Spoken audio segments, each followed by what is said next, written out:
Welcome to the land of bourbon and bad decisions. This is Relentless Daring live on podbean.com, brought to you by nobody. That's right, no sponsors whatsoever. So if you would like to help support this live show, or if you're listening to the podcast on Apple, iTunes, Google Play, wherever your preferred podcatcher happens to be, you can always go to patreon.com/relentlessdaring1 and sign up as a patron today. And anything that you donate helps to maintain equipment, helps to, maybe one day buy some licensed music. I don't know. But it just helps keep everything going. So, like I say, go to patreon.com/relentlessdaring1 if you want to be a patron to the show. Or you can help support me. You can also go to my merch shop at shop.spreadshirt.com/relentless hyphen daring. Yeah, I know it is kind of complicated and they wouldn't give me just, something that made sense, but hey, that's what can I do about it? That's how they want to run their show. So I can go there. You can buy t-shirts, coffee mugs, ball caps. I got a couple designs up there. You have the truth, justice, jackassery, because that's what we are in the relentless daring pursuit of here. Or you can get my flag logo. It's got the red, white, and blue with the RD logo there on the blue field. So go there today, and all that helps going towards keeping this show going.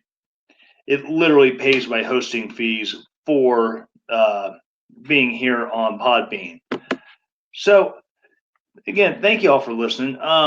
So it's been a crazy week. Today's episode, we're really going to be looking at baby recipes and the hug heard around the world. I think it's something really good to talk about because where we are in the culture as far as the hug heard around the world goes, because there's so much that's made over uh, police violence or violence from police towards civilians, particularly black civilians. And I'm not going to come out and say every cop who has ever shot an unarmed black civilian is wrong.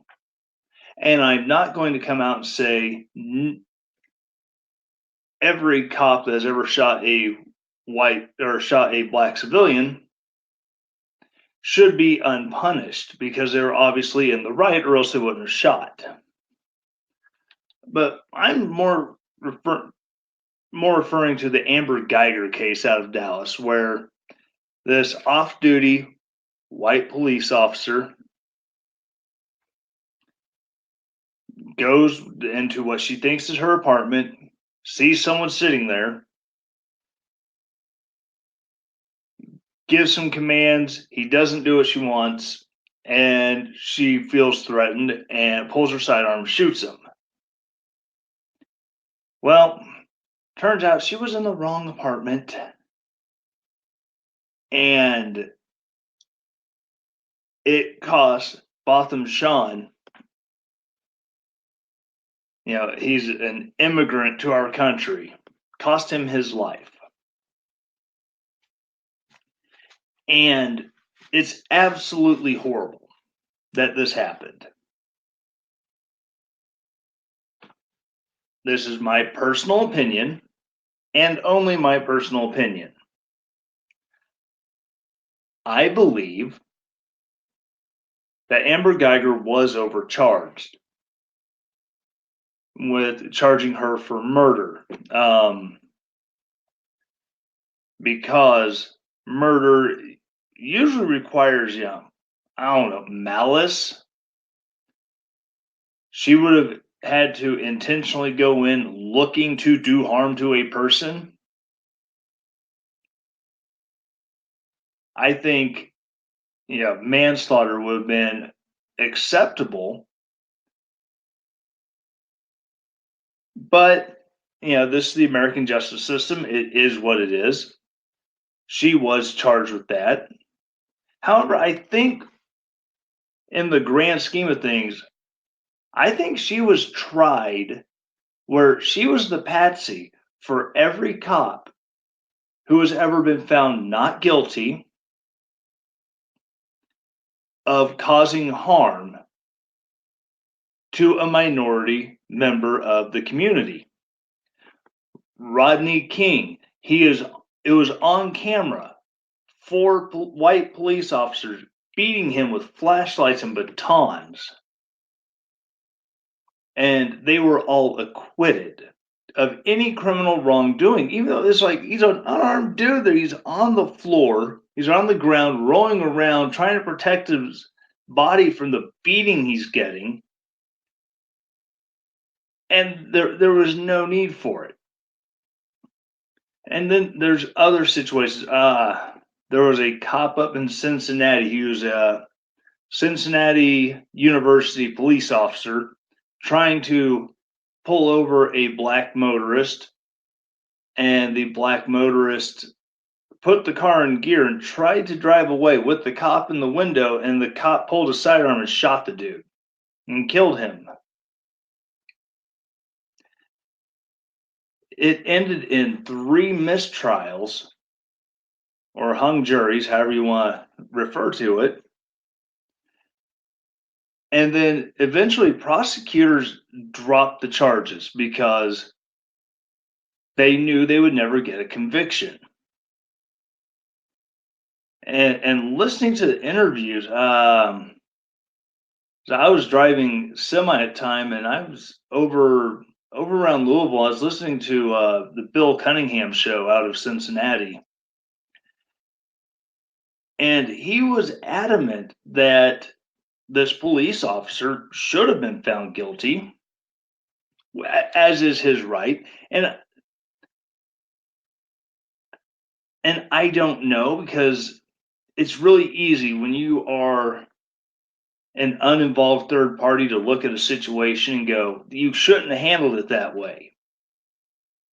But when you're in that situation where you have the choice, do I need to use lethal force or not? Now, in the case of that Cincinnati officer, he had reached into the vehicle in an attempt to grab the keys out of the ignition when the driver put the vehicle in gear and started driving towards those big concrete barriers on the side of the road. And did the officer have a legitimate fear for his life? I could say so. But again, I'm not in the situation, and everyone loves to Monday morning quarterback what a cop should have done the situation. And then there's times when cops shoot anybody, and yes, they're found guilty because it was a bad shoot. Like the guy up in Minneapolis, he was the first Somali refugee to be admitted to the Minneapolis Police Department. Now, someone could say, well, the only reason he was being prosecuted is because he was black and he shot an unarmed white woman. Oh, so horrible. As an immigrant who shot another immigrant. I mean, because she has a distinct melanin deficiency. She's more important than someone who is a refugee from a war-torn country. I don't think so, not in my opinion. But it was an unprovoked shooting. She, called 911 to report she thought someone was being sexually assaulted, and she walks out in a bathrobe. And it happens all the time with things, people of all colors. There's a video I saw of, I think it was a college kid. He was asked to step out of his vehicle by police after he was pulled over. One officer told him to get his wallet so he could get his identification. He reaches into his pocket, as was directed, pulls his wallet out, and another deputy pulls his pistol out and just unloads on the kid. The kid survived. Thank God he survived. And the entire time he's on the dash cam, you hear him say, "It's my wallet, it's my wallet." But after an investigation, the officer was cleared of any wrongdoing, even though he's on the dash camera hugging one of his fellow deputies and saying that, "Oh my God, what did I do? Oh my God, what do I do?" It doesn't make any sense. And so I think, and you also look at other instances. Michael Brown up in I don't remember what part of St. Louis. I want to say Florissant, but I know Florissant's not right. But the Michael Brown shooting, there were 3 autopsies done. There was the local autopsy. There was a federal civil rights commission autopsy done by the Justice Department. There was an independent medical examination done on behalf of the family, who were looking to bring a civil suit against the city. But all three reports, and I've read the actual DOJ civil rights complaint write-up, and all of them said the same thing. The injuries he sustained were concurrent with the acts of reaching into the vehicle to assault the officer, and as the officer stated, that he stopped, turned around, and then tried charging him. And so I think a lot of stuff got hung onto Amber Guyger. I mean, at her sentencing, they brought up texts and emails. They brought up the fact that she was sleeping, that she was the other woman with a supervisor who was married, she was having sex with. They did a lot of stuff to impugn her character, which I will admit, if you are sending texts that are blatantly racist, it doesn't do much for your character. It definitely shades it a lot. But is it the end-all, be-all indicator of who you are as a person? I don't think so. But they did an amazing job just tearing her apart. And the prosecutor, in his closing arguments, basically laid out, this is for every black person who was shot by a white cop and got off. And so he was pushing the full 99 years, the life sentence, which, again, is my opinion and only my opinion, that this was overcharging.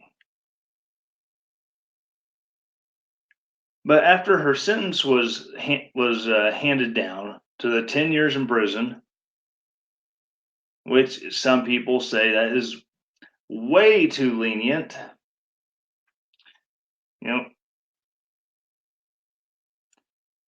take it up with the judge. Again, I didn't see, in my opinion, I didn't see any form of malice there. So to make a sentence longer than 10 years, I think would have been over punishment.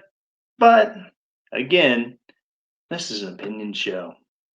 And that's what you're getting. You're getting my unfiltered opinion. If you don't like it, I'm sorry. That's just the way it is.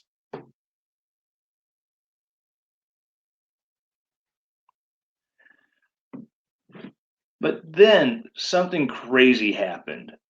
After the sentence was read and they're doing the victim impact statements, pretty much everyone in Botham Jean's family turned down the opportunity to speak and to address the court, and more specifically, to address the offender, in this case, Amber Guyger. And the one person who decided to speak was Botham Jean's younger brother, Brandt. And he had some serious weight on his shoulders because, you know, there was feelings that he was harboring that he didn't know if the rest of his family was. And so he decided, yeah, I'm going to do this. And the trial was over. And so he gets on the witness stand and he addresses Amber Guyger. And he looks at her and he says, I didn't want to say this in front of anyone, especially my family. But I do not want you to go to jail. I love you as a person. And because Botham would have wanted the best for you is to find Christ. And I forgive you. I mean, damn. That is, if you're a Christian and you don't like the idea of forgiving somebody because they, spilled your cereal, they knocked your coffee over, they cut you off in traffic.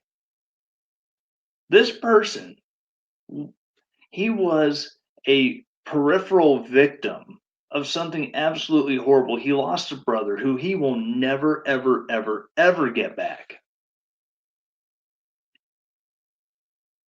And he forgives the woman who killed his brother. And that's absolutely amazing. Um, the Jean family went on Dr. Phil to discuss what had happened. And this is something that Brandt said during his interview with Dr. Phil. Hit it right there.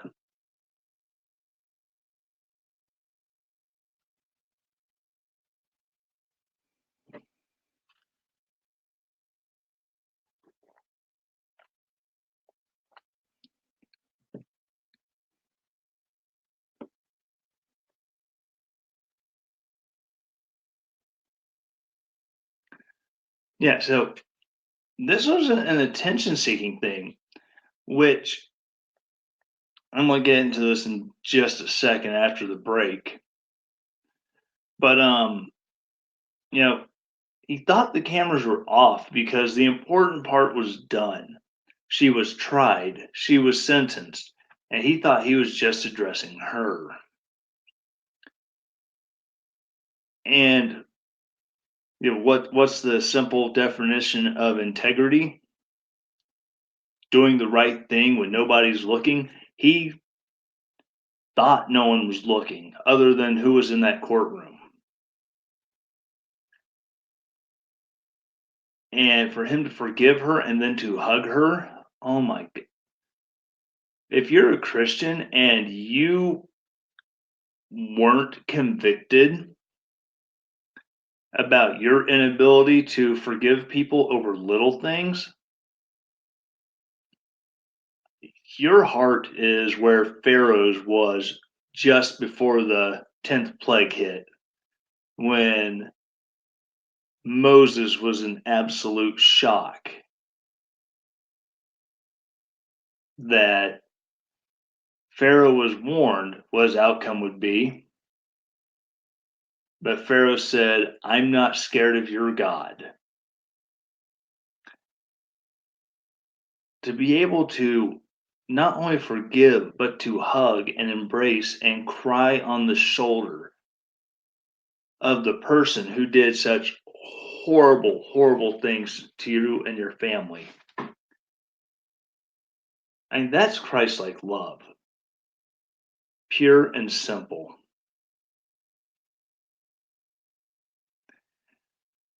And I got someone on my live stream telling me that there's no God except Allah. And he spelled it accept. Brother Ahmed, believe what you want. I'm not going to sit here and tell you that you're wrong. I'd appreciate if you did the favor to me. I am not telling you that you're wrong for believing in Allah and his prophet Muhammad, peace be upon him. I'm speaking to my fellow Christians and about how that is what was seen in this situation, this courtroom, should be convicting all Christians. It should be a conviction on every religious background about forgiveness of those. I don't have the clip, but in this segment from Dr. Phil, Botham Jean's mother, she referenced the Lord's Prayer. Forgive those that trespass against me. I mean, that is, and she's the whole family was. If you watch this YouTube, you can find it on YouTube. I'm going to put the link to it in the show notes. The whole family, just their grace that they showed her, that yes, you did us wrong and you are going to be punished, but we're not going to harbor that against you. And then to have it all crapped on by the social justice wieners out there. But I'm going to get into right after this break.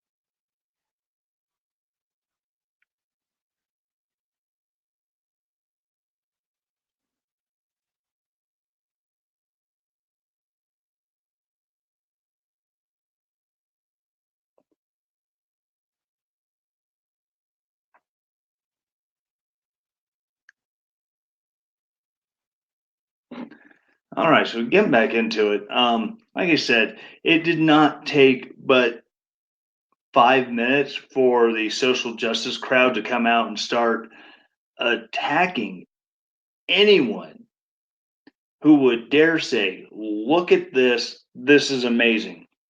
I've seen, quote, religious leaders, end quote, talking about how, oh, this is just, your white privilege that, of course the black people should be forgiving you of everything you've done, blah, blah, blah, blah.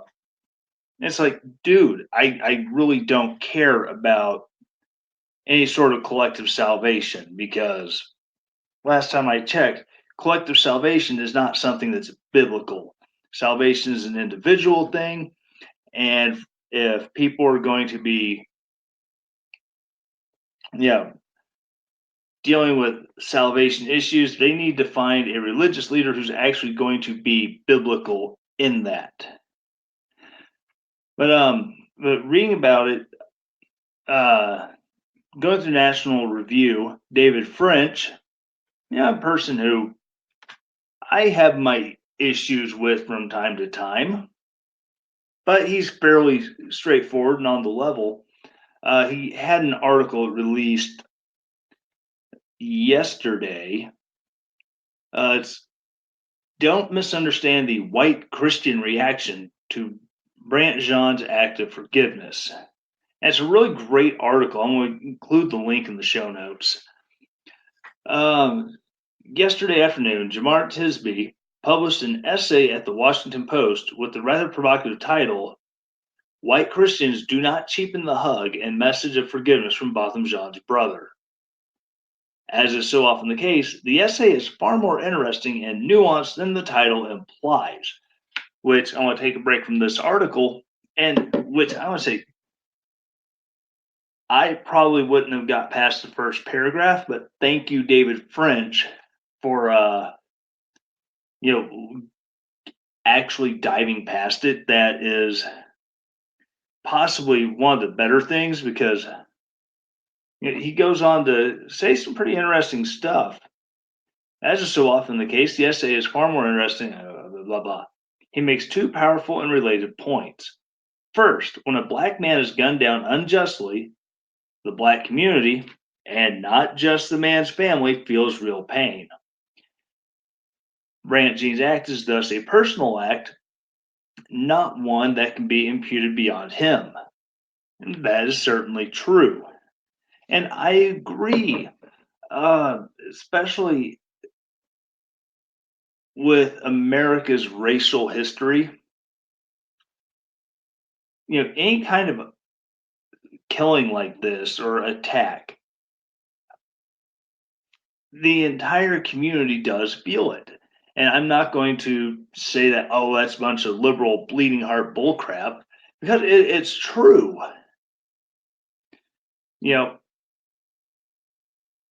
When someone who is middle class, who has worked their butt off to get things they have, is attacked because you only got it because of whatever reason, but not through hard work. Yeah, it's an attack on everyone. When Jussie Smollett was made the accusations that he was assaulted and the victim of a anti-gay hate crime, I understand why the gay community was pissed. I understand why the black community was pissed. Because here's one of us who's being made into the other. And it's a perfectly understandable sociological response.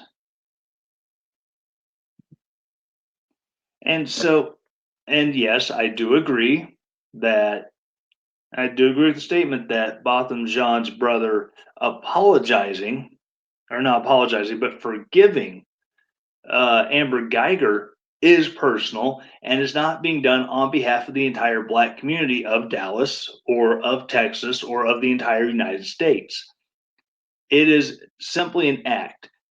And diverging off this David French article, I know there was someone who was saying that it should have been personal.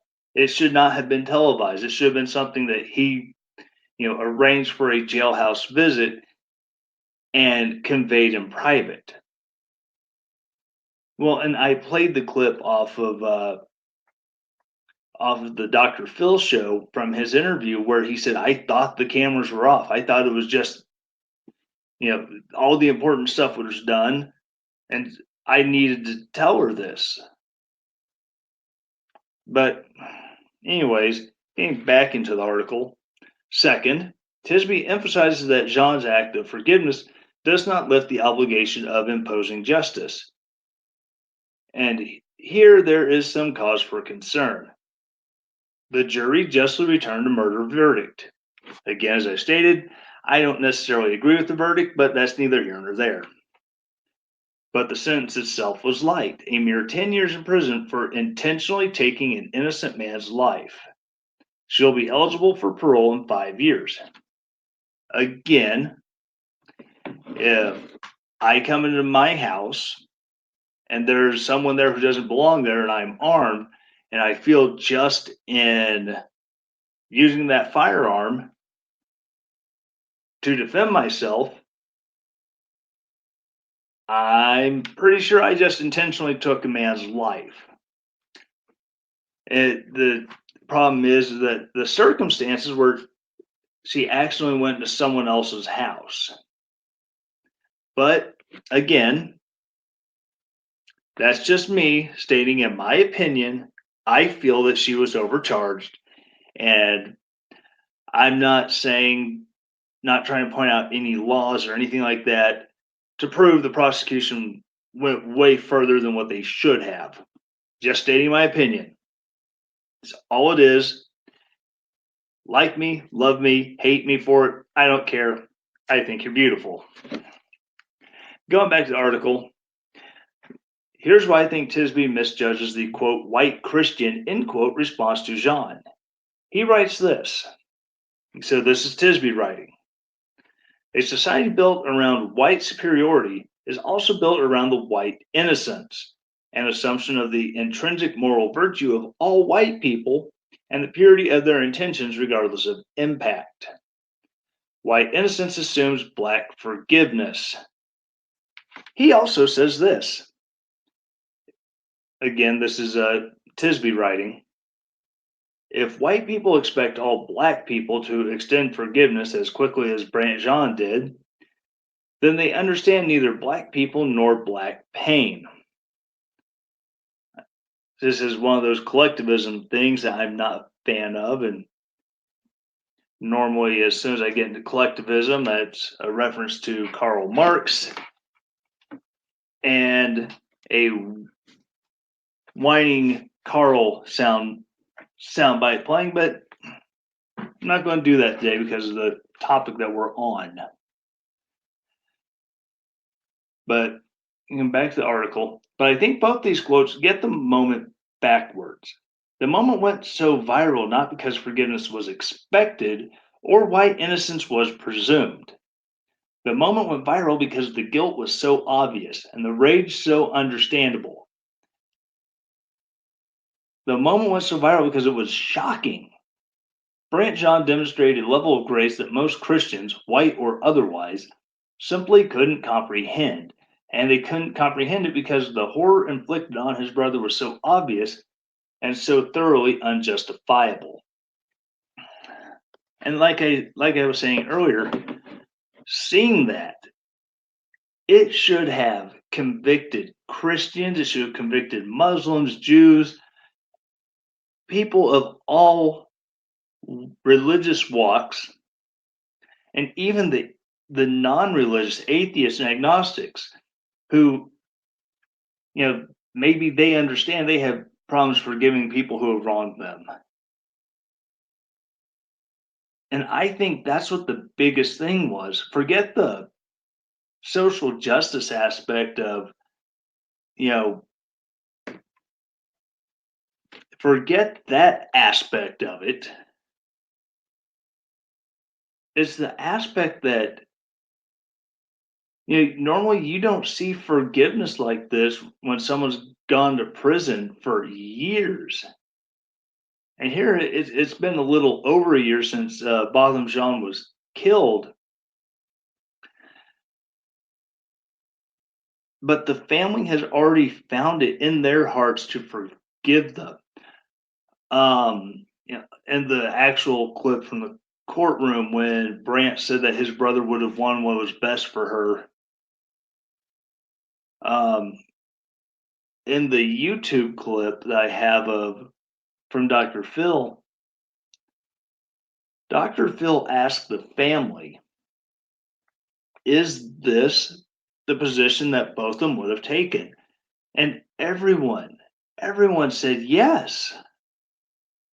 If it happened to one of us, this is how he would act.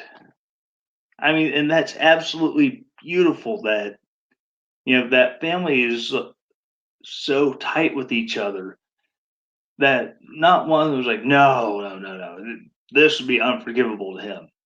They all stood there and said the same thing. Yes, he would have wanted us to forgive her. He would have forgiven her if it had been one of us. And it's absolutely amazing. And there is just so much that we can learn, from the situation. And I'm absolutely, absolutely blown away by the grace that was extended to her, even by the rest of the family who all said, no, no, no, we don't want to get up and speak. I'll be back right after this.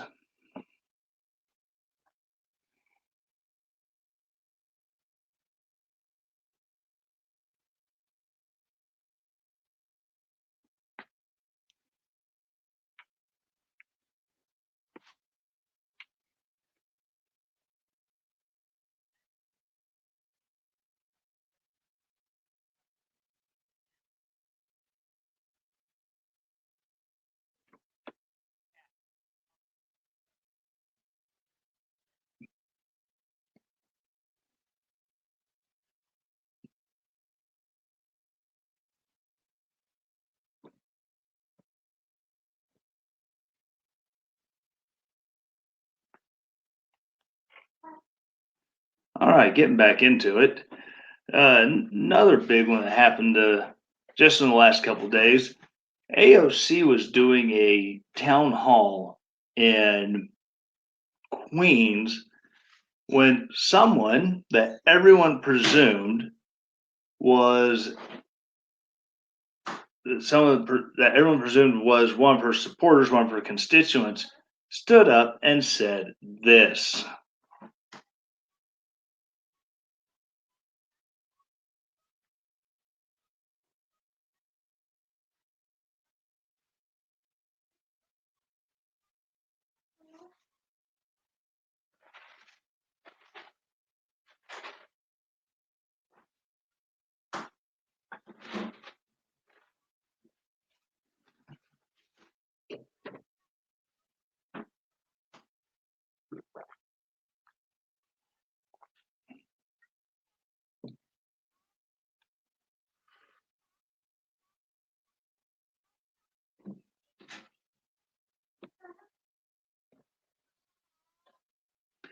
Oh man, yeah. So we got to eat the babies, which I don't know about you, but I like mine lightly roasted with a garlic butter herb sauce. Absolutely delicious.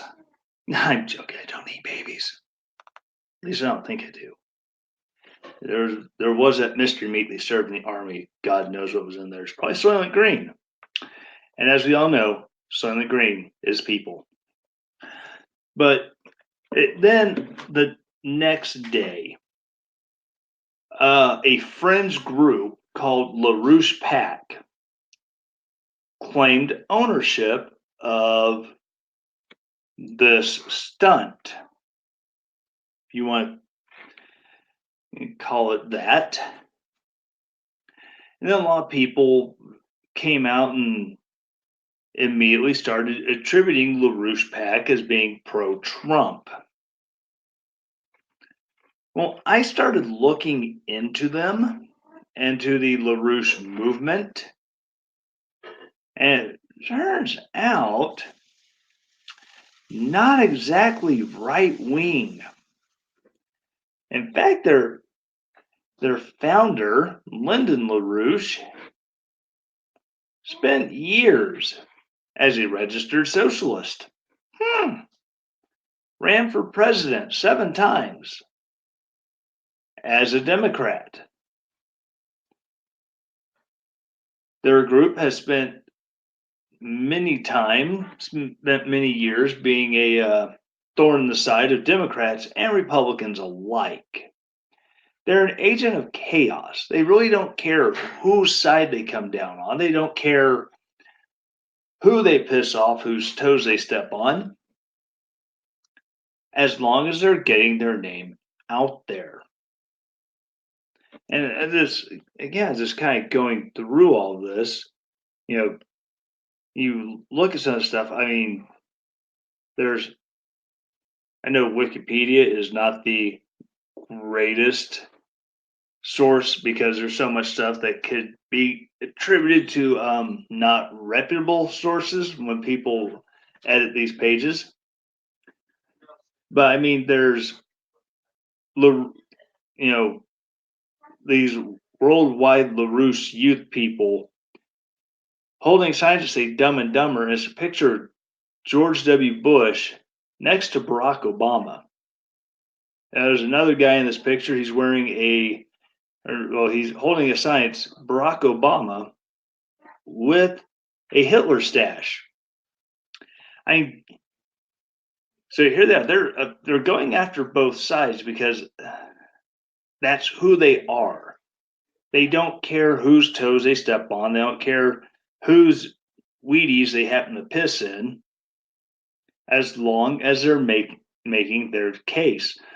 The with within these LaRouche movements, there is such an emphasis put on the personality of Lyndon LaRouche that some even consider it a cult movement.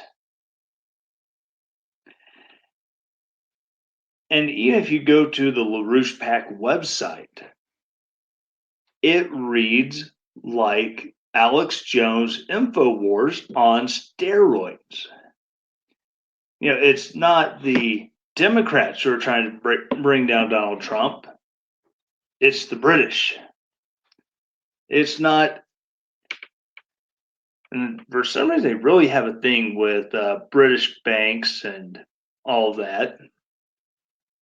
You know, they attack banks because, oh, it's the same thing the Nazis did. That's the reason why George Bush had to bail out all these banks. And they're nut jobs.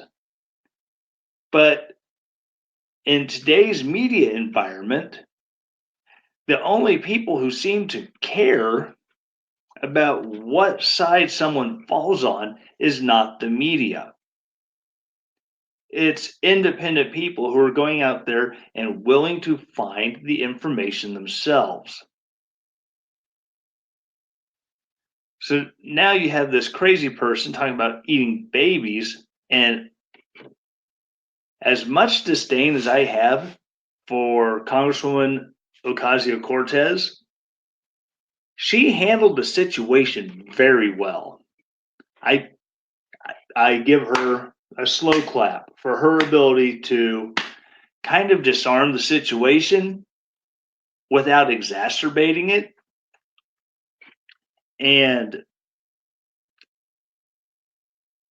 when she came out on Twitter shortly after this video started going viral, she was operating under the assumption that this woman had a mental health problem, and that mocking her should be, we should stop mocking her. Of course, as a person with my own mental health issues, I take a different approach,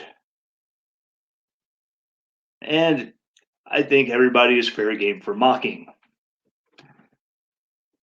But as I said earlier in this show, it's my opinion. You can agree with me, you can disagree. I don't care. But yeah, she was very calm and firm. It's like, no.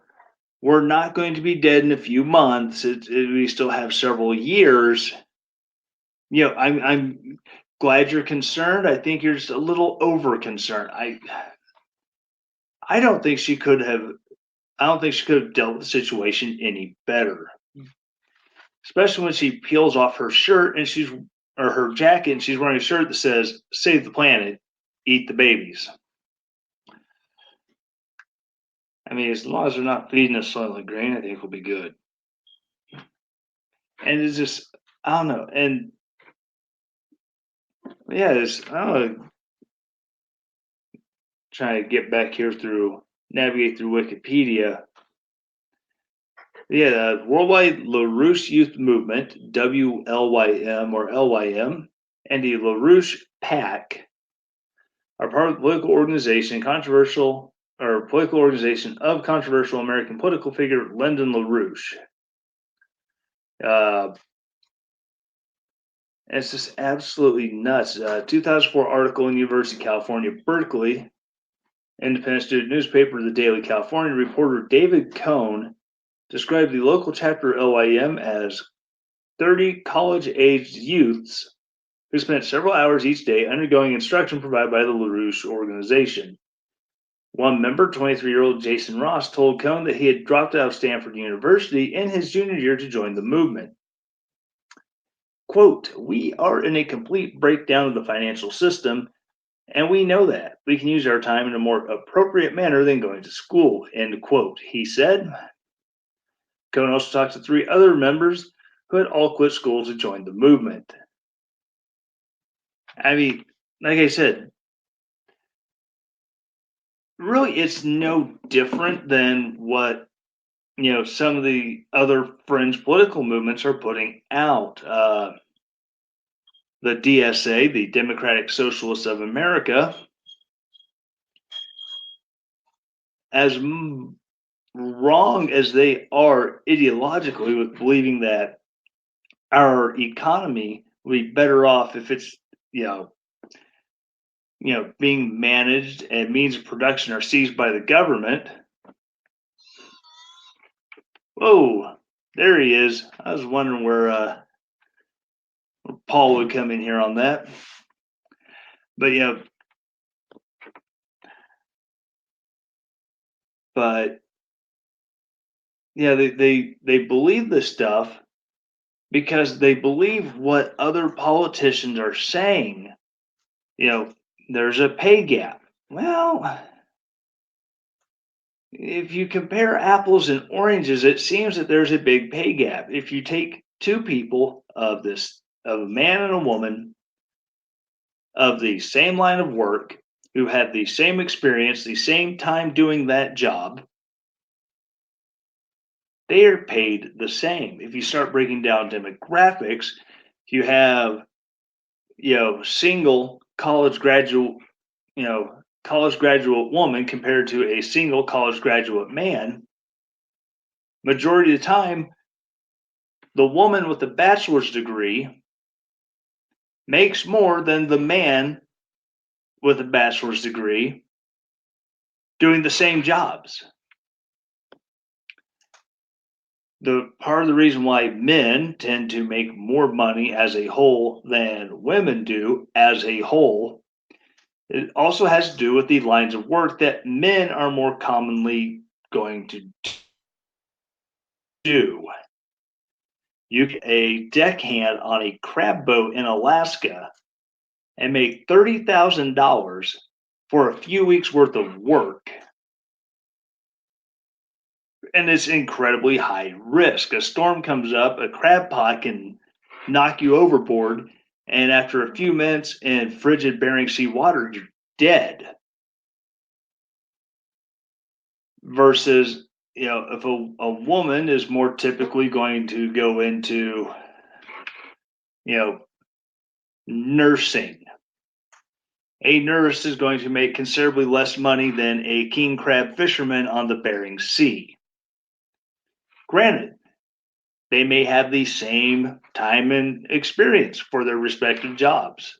They may have the same education level. Well, the nurse probably has the higher education level. Let's not delude ourselves too much. But there's just certain markets because of assumed risk, skill involved, yada yada, blah blah blah. Men tend to gravitate more towards, women tend to gravitate more towards other things, even the medical community. There are certain fields that are more predominantly women. Lately, I think more and more women are becoming OBGYNs, to make sense. I would expect a woman to have better understanding of a woman's anatomy than myself, when men tend to go towards the other more uh, I don't know, more grueling medical things. The neurosurgeries, the cardiology, thoracic surgery, stuff like that, where more life and death.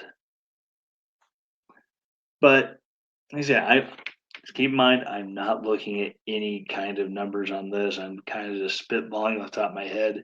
If I'm wrong, feel free to tweet me at Daring Podcast and tell me I'm wrong. But please, if you're going to tell me I'm wrong, please back it up. I don't mind being told I'm wrong on something. I would just prefer, if you're going to tell me I'm wrong, actually show me. I'm more likely to go, yeah, you're right. I am wrong on that. My producer calling me names, isn't that sad? But yeah, yeah, the DSA and Bernie Sanders, Elizabeth Warren, they put out these things where income inequality, and then on top of it, they go into all of the intersectionalities. Women, racial, sexual identity. They go into all of this, and they use it to divide and conquer us, and they use what a CEO at Walmart makes versus a grocery bagger at Walmart makes. So well, if I'm running a multi-billion-dollar generating business, I would hope I'm being compensated more than what, $11, $12 an hour, whatever the going rate for a Walmart bag checker is these days. This is not my full-time job. My full-time job is driving trailers around a factory, backing them into docks to get unloaded, pulling them out, yada yada, blah blah blah. And I stack a lot of barrels in said trailers. I make $17. Wait. Someone's calling me out on here. Nursing was a bad example. I was a male nurse, left because fiscal rewards didn't match skill and danger. I had PTSD, addictions.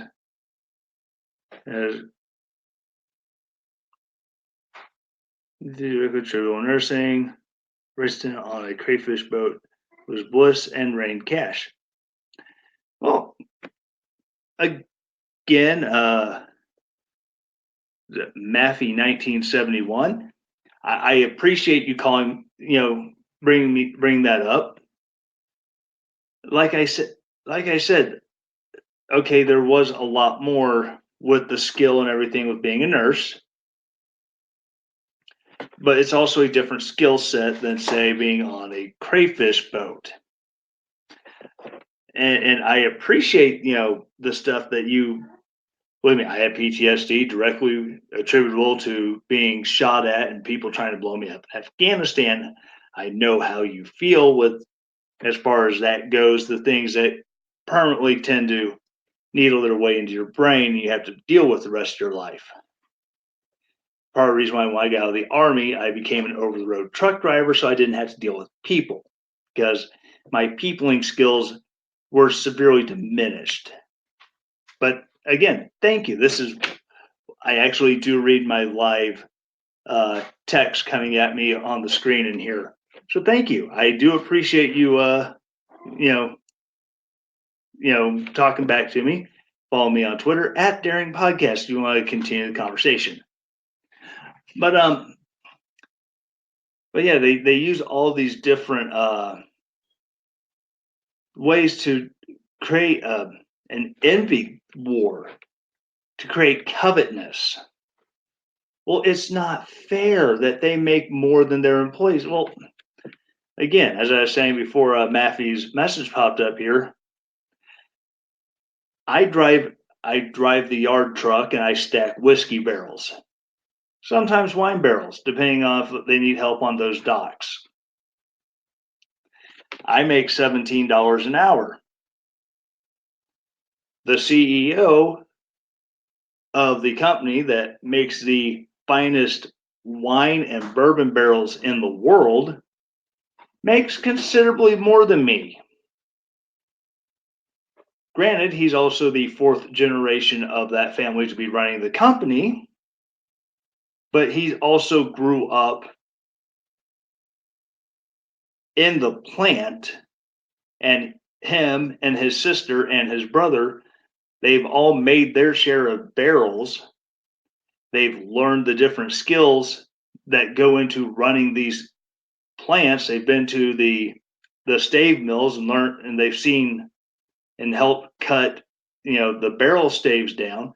They understand their company. They're not, some Wall Street exec who was hired because they took a failing company and turned it into a Fortune 500 company. It's family. And because it's a family business, they know it. I've been in a business where they got a new CEO who he didn't know anything about steel fabrication, but he turned around another business of a completely different subset. So when they needed a new CEO, they hired that guy. And there's a reason I'm no longer with that company, because I didn't like the way things were going. That's the great thing about our economy, that if you don't like what you're doing, you can do it. If it all gets socialized, nationalized, then you start getting an area of you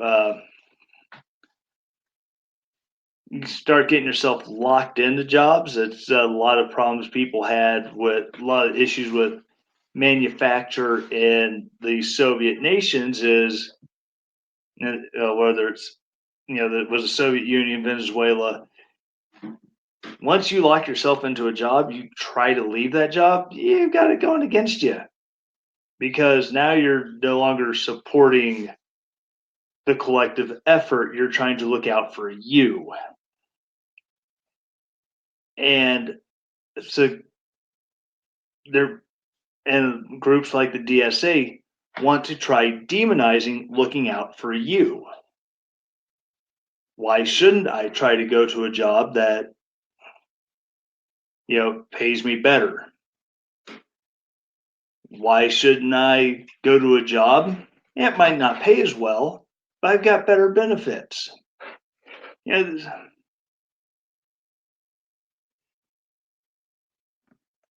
But that's just life in America nowadays. Oh man, well, it was an interesting show today. I kind of went off on some tangents there. I apologize. Again, thank you all for listening. If you're listening to this on the podcast, please go to Apple iTunes, Google Play, iHeartRadio, wherever you listen to your podcasts at. And again, if there's a podcatcher that does not carry my podcast, let me know. You can tweet me at Daring Podcast. Let me know what platform you prefer to use, and I will try to get my show carried on your preferred platform. But on Apple iTunes, go there. 4 things. Subscribe. You subscribe, gets those numbers up, makes it easier for people to find. Number 2, rate it.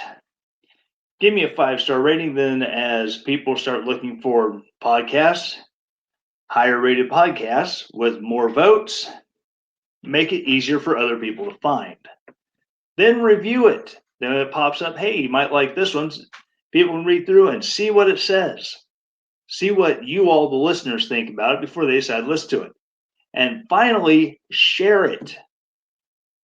You share it, then you can directly give it to other people who you think will like what I have to say.